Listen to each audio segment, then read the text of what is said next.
My name is Samuel. Lenny Samuel. You can call me Len. I'm a private eye. A private eye is a private detective. A detective who will work for anyone who will pay him. I am not a policeman. I work on my own as a private eye. My office is on the west side of Los Angeles, on the fourth floor of a high building. There are only 2 rooms in my office, the outer room and the inner room. The outer room is the waiting room. There are 4 chairs in the waiting room, although there are never 4 people waiting to see me. In fact, there is usually no one at all waiting to see me. In the inner room, there is a cheap wooden desk. There is a big wooden chair for me to sit on, and on the opposite side of the desk, there is a low metal chair for my visitors. The rest of the furniture in my office consists of a large empty metal cupboard and a low bed in one corner. When there is a lot of work, I sometimes sleep in the office. The notice outside my door says, L. Samuel, Private Detective. That's me. I'm quite tall, nearly 2 meters, and I weigh 80 kilos. A lot of men say that I'm ugly, but women seem to find me attractive. I've got brown eyes, brown hair, and very nice teeth. I had a good nose too, until someone broke it in a fight last year. Recently, I haven't been very busy. In fact, I have had very little to do. However, I did have some work last month. It all started late one afternoon. When I was sitting in my office, I had just finished cutting my nails and I was about to clean them. Suddenly, I heard someone walk into the outer room. I always leave the door of the outer room open in case someone wants to come in and see me. When I heard the footsteps in the outer room, I wasn't very surprised. I thought that someone had made a mistake and come into the wrong office. It was probably someone looking for a doctor next door. But a moment later, there was a very quiet knock on the door of the inner room. Come in, I shouted and put away the scissors I had been cutting my nails with.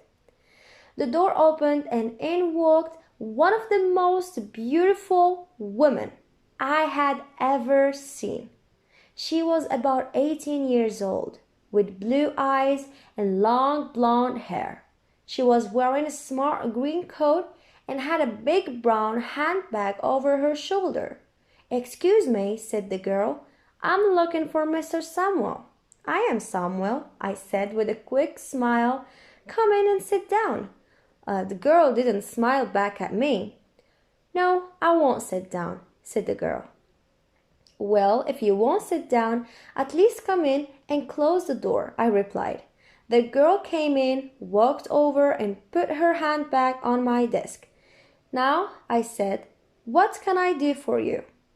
I need help, said the girl slowly, but I don't know if you will be able to help me. Are you a real private detective? Of course I am, I replied angrily. Didn't you see the notice on the office door? It says L. Samuel, Private Detective. I'm Samuel. I'm a private eye. All right, Mr. Samuel, the girl said coldly. There is no need to get angry. I have a little job for you. Right, I said quickly. What do you want me to do? It's very simple, really, the girl replied. I want you to find my sister. She has disappeared. I see, I said. Your sister has disappeared. Have you reported her disappearance to the police? The blonde girl shook her head. She looked very nervous and was starting to cry. No, I haven't told the police, she said. I don't want any trouble with the police. I just want your help to find my sister. She took a small pink handkerchief out of her handbag and dried her eyes. All right, I said. Tell me all about your sister. Her name is Elaine Garfield, said the girl. And what's your name? I interrupted. Helen Garfield, she replied. My sister disappeared a week ago. We had arranged to have dinner together last Monday night, but she didn't come. Perhaps your sister didn't come because she doesn't like the food you cook, I suggested. Don't try to be funny. I flew all the way from New York to see her last Monday, she said angrily. Oh, so you don't live in Los Angeles then, I said. No, she replied quickly. I live in New York. I flew right across America to see my sister. But when I got here, I discovered that she had disappeared. How do you know she has disappeared? I asked. Perhaps your sister just forgot about the dinner? The blonde girl took a deep breath. Look, she said, let me finish my story. If you don't stop asking questions, I will find myself another detective. Right, I said. I'm listening. I waited for my sister last Monday evening in my hotel, said the girl. But she didn't come. I telephoned her, but there was no answer.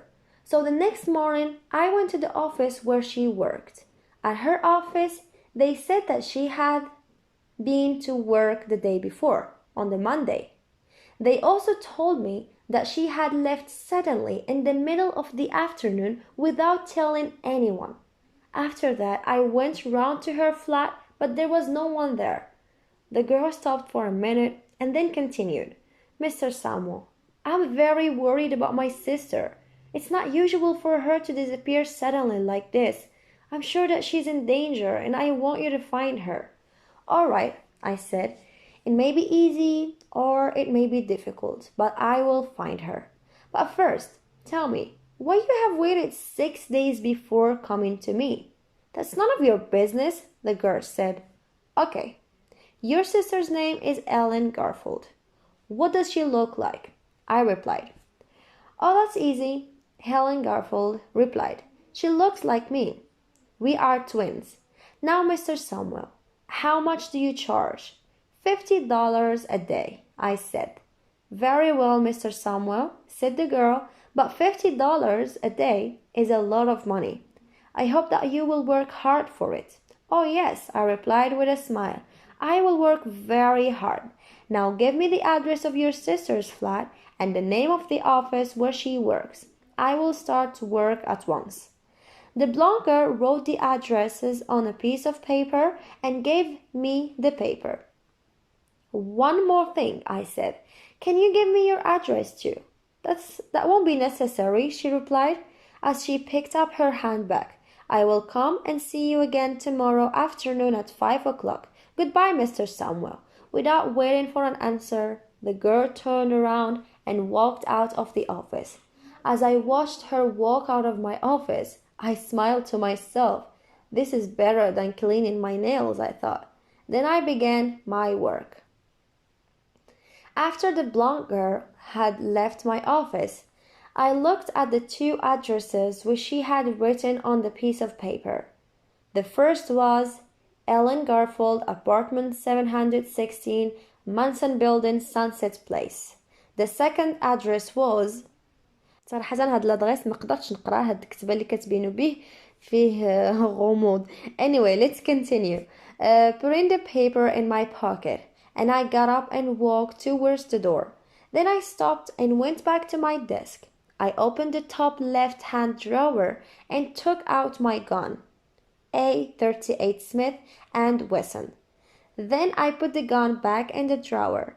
I decided that it was safer to leave it behind. It's easy to get shot if you are carrying a gun. I ran down the stairs all 4 floors and out into the street.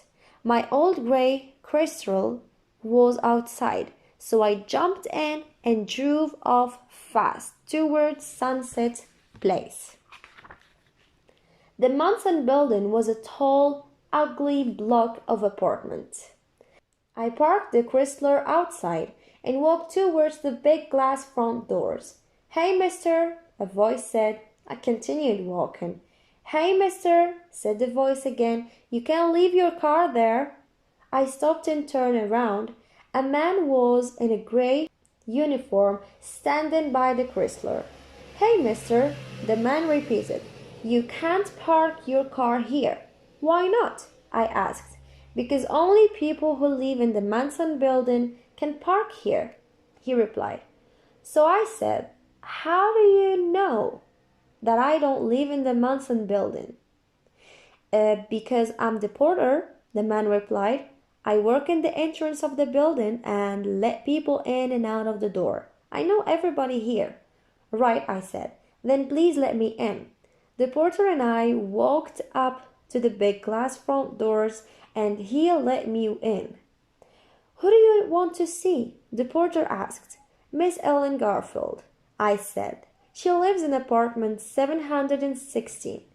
I'm sorry, the porter replied. Miss Garfield is out. When did she go out? I asked, trying not to look interested. Mind your business, said the porter. I'm not going to tell you, and I am not going to let you go up to Miss Garfield's apartment when she's not there. Why don't you go for a walk? I said to the porter, and put $5 in his hand. I gave the porter the money to make him go away. The porter shook his head. No, he said. I gave the porter $5 more. Now go for a long walk, I said. The porter went out into the street and went up to apartment, and I went up to apartment 716, Miss Ellen Garfield's apartment.